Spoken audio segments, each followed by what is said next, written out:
अरे दहीहंडी नाहीये, गणेशोत्सव आहे. झालं का? माझा जीव चालला. करूत ना घरला बी डेकोरेशन करूत आपण. अरे ते चिटकाडायचे रे, फाडायचं नाही ना रे, नीट करणं आहे.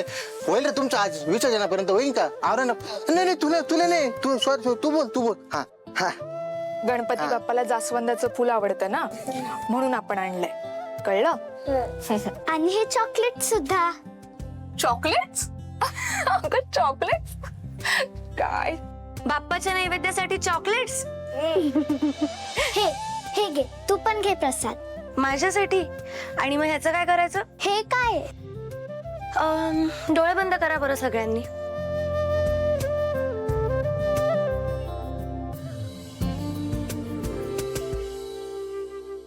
मोदक.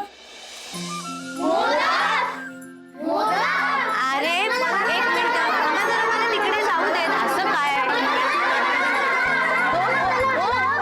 अरे हो, अरे मोदकांचा नैवेद्य बाप्पासाठी आणलाय की नाही?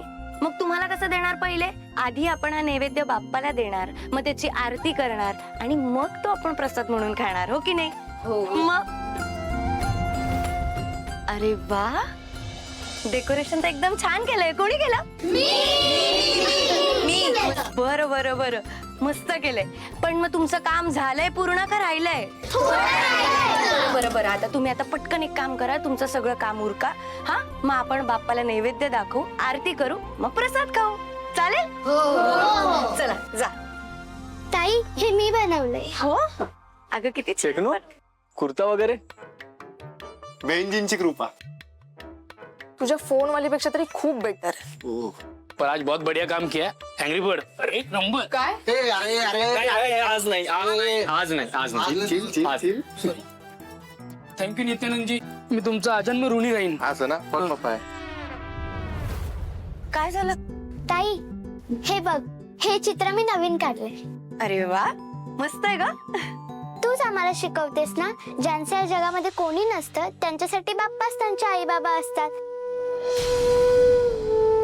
तो आपल्या सर्व इच्छा पूर्ण करतो. तू ती राजकुमारीची गोष्ट सांगितली होतीस बघ, आम्ही त्या राजकुमारीला आणि राजकुमारीच्या आईला बाप्पा समोर आणलं. तिला लढाई जिंकायची आहे ना, बाप्पा तिचे सर्व इच्छा पूर्ण करेल.